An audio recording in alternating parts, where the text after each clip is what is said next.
Hey everyone, Shaqir here, founder of funnels.com, multi-millionaire entrepreneur. I want to talk to you about something special. May not be that special, but I'm out here. It's nice and sunny out here in London town. Alright, so what am I talking about today? What I'm going to talk about today is something that is really important for success as an entrepreneur. Let me see if I can get the lighting right. Let's try moving this thing around. Nearly tripped over here. Let's try this. This is my wife's. What do you call it? I don't even know it. Forget what it's called. Alright, let me fix this up. Today I have no video guy Mikey here, so I'm shooting this on my iPhone and then I am going to just publish it on YouTube myself. Alright, so what's the one thing that I keep coming across? People that are either they're trying to become successful, whatever that means, more money, more freedom, more, whatever, more success in their business, they want to get more customers, they want to have a better life. And the people that are always complaining, whining, playing the victim mentality, government done this, politicians done this, it's so hard, blah, blah, blah. And these kind of people, right? They might exist in your family, in your close friends. They might even exist in yourself, right? Where you look around and you start blaming. This didn't go well, so it's that person's fault, or you bought a course and it's this guru's fault, or this person didn't give you the secrets. You know how it is. It's blame, blame, blame. And I want to impart this wisdom on you because when I was younger, I was like that. I grew up not really rich. Maybe some people would consider me rich now. But when I grew up, and I grew up in a 3-bedroom council flat with 13 people living there. Now I get to travel around the world and stuff. But back then, I couldn't do any of those things.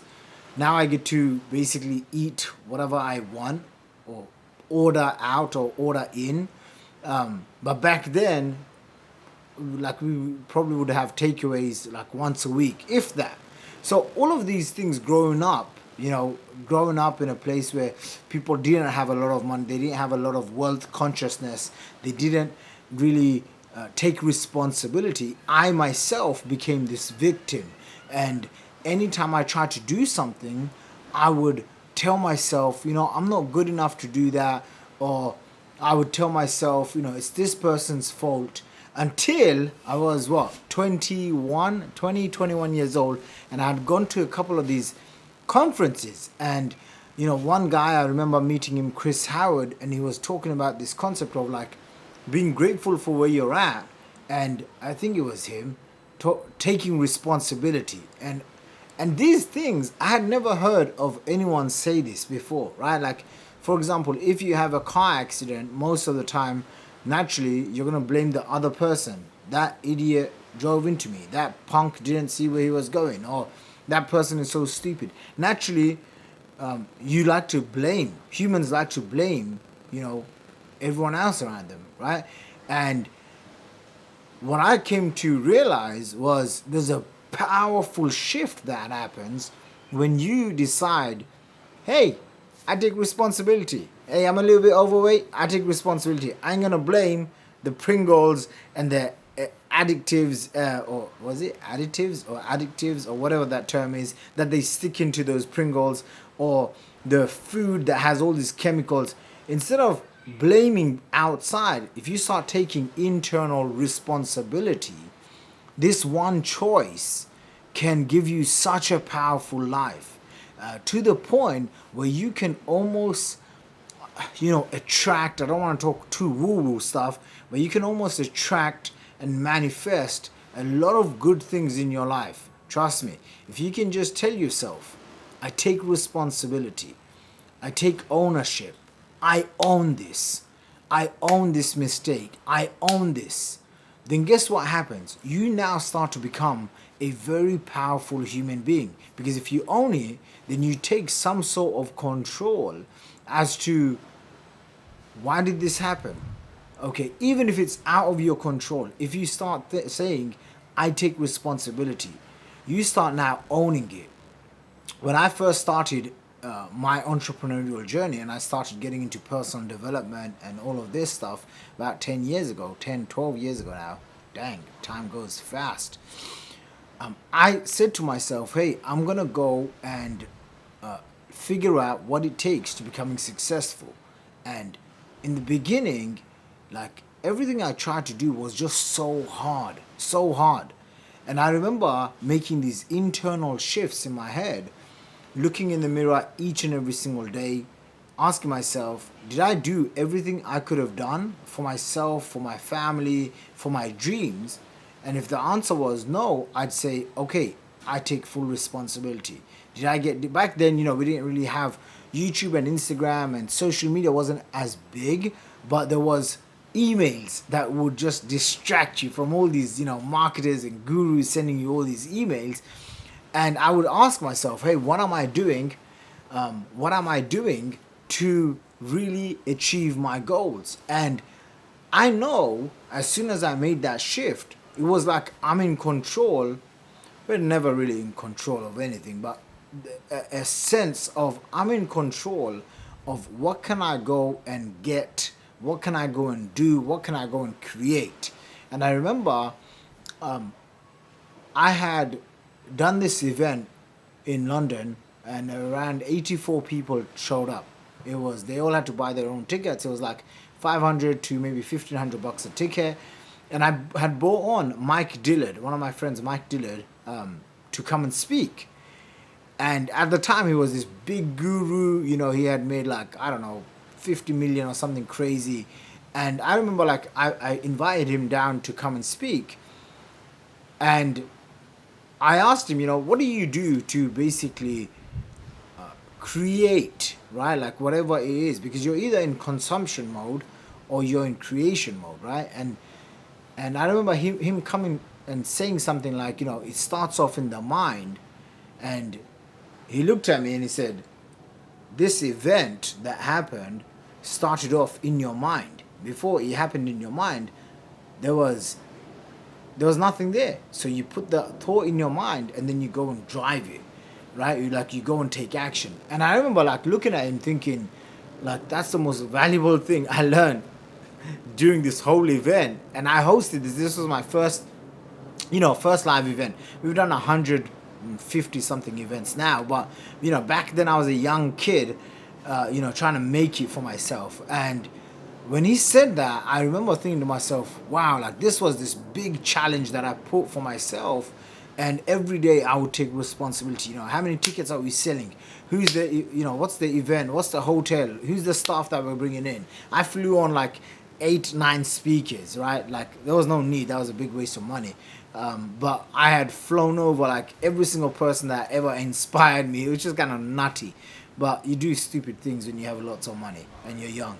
So what then happened was, as I started, understanding this concept, everything is my responsibility, everything is my responsibility, I then started playing in fields which I didn't understand. So I remember when I was like 26 years old, 25 years old, or 26, I had saved a few $1,000,000. And to me, that was like, okay, I'm basically done now. And I then started learning about this concept, this industry called angel investing, okay? And I had absolutely no idea what angel investing was, except I had a few $1,000,000 cash that I had saved up. I had paid taxes on this and whatever. And I was ready to go and invest this money to go make 100 times more. I wanted to be like the rich kids of Silicon Valley. And I remember, taking out $100,000 at a time, $200,000 at a time. My biggest investment in a company was $600,000. And almost 95% of those investments went, and I lost something like $1.2 million, maybe 1.6, whatever it was. It was like more than $1.2 million. Who's counting? It's only a couple of hundred grand, but it was $1.2 million cash from what I remember. Gone, poof.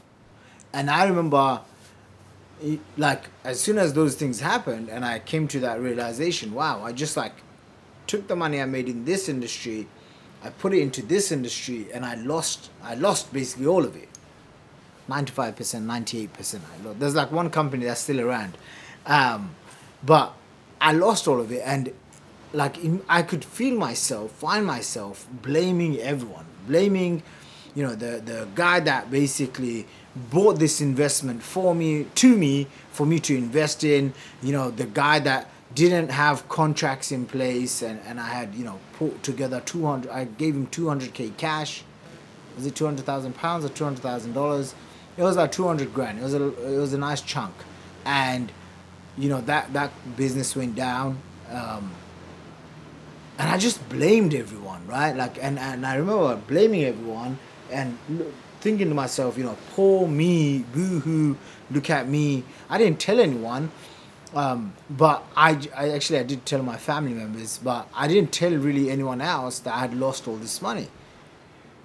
And I think that pain and that thing that I went through lasted for at least, I don't know, maybe 3 months, maybe 6 months. It lasted for a good few months. Until I said, hey, you know what? I'm really good at business. I'm still learning about investing. These was just some mistakes that I made. Okay, so what do I need to do? I need to take responsibility. I need to take responsibility, and I need to let go of what's happened in the past, and I need to focus on what I have, and I need to take responsibility and ownership, right? And boom, it was like this switch that I went, oh yeah, I'm really good at business. Let me just continue growing businesses. And that's what I did. And then in the next 3 years, I did around $20 million in sales. So imagine I didn't take responsibility from that bad thing that happened, right? Like whatever that experience was, losing millions of dollars in investments. Imagine I never came off that and I never moved on. Then I wouldn't have what I have today, right? And so many times I meet people, I talk to people on the phone, or someone wants to come in, and it's very, very few times where they will say, hey, I screwed up and I'm here to take responsibility. You know what I mean? Like, it's very, very rare. And if you can have this shift in your mind that you have a choice at any given time, every single day, right? You're broke, take responsibility.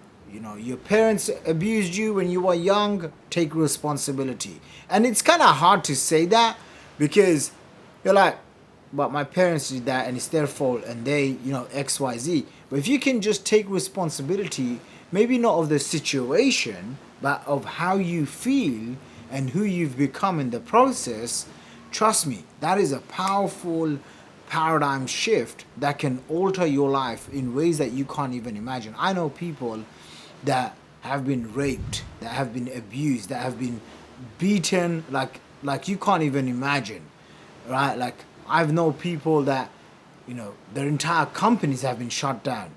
Government has taken everything from them.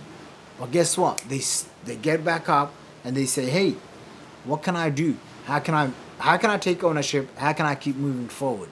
If you can start thinking and developing this habit, wherever you're at, maybe you're not happy with your income, your relationships, your health, your money, your investments, your business, your skills, right? You're looking around and you're like, what's happening to the world, right? Like, I go out. I just came back from Turkey for a week, and I'm like, well, everyone's wearing these masks. And even in London, I got kicked out of the Uber the other day because the guy said I had no mask. He said, off you go. So this rant, this talk that I'm giving you, if you can internalize this, trust me, everything else falls into place. Everything else. You don't have the skills, you learn the skills. You don't have the money, you'll find ways to attract that money. You don't have the right business partners, you'll find ways to attract the right business partners. You don't have a great product or service or something that you want to sell. When you start taking responsibility, it becomes second nature, right? All of this stuff becomes second nature. And that's why you'll find someone, when they're successful, they tend to always be successful. And I've been obsessed with this since I was a young kid, you know, maybe to some unhealthy standards, because I spent like $550,000 in my early 20s to go and basically meet as many millionaires and billionaires as I could, because it just really fascinated me. It still fascinates me now, but now I try to learn more about spiritual growth and even health, right? Because this is one area that I didn't look after in my 20s. And so in my 30s now, I'm like, you can make $10 million, $100 million, but if you can't get out of bed because you don't have the health and vitality, then it's not really that worth it, right? Like, I'd rather have health than money. And that's another thing as well. It's not that you need to choose either or. You can have health and you can have a lot of money. And so I hope this rant has added some value to your life. Subscribe on my YouTube channel if you want more videos like this. This one's not going to be really professionally edited or anything, just because...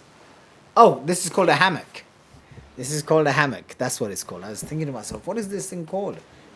What is it called? It's called a hammock. Anyway, it's my wife's hammock. If you like more videos like this, leave me a comment below. I make these videos so that at least one person watching this can get impacted, and they can shift their thinking, their results, but take responsibility, right? This is like a big secret of all successful people that I know. They just have this one thing in common. They all just take massive responsibility. Where is the area in your life that you need to step it up and take more responsibility? Leave me in the comments. Link me. Link me. I can't even edit these things out. Leave me a comment in the comment section below. Subscribe, and I'll catch up with you in another video.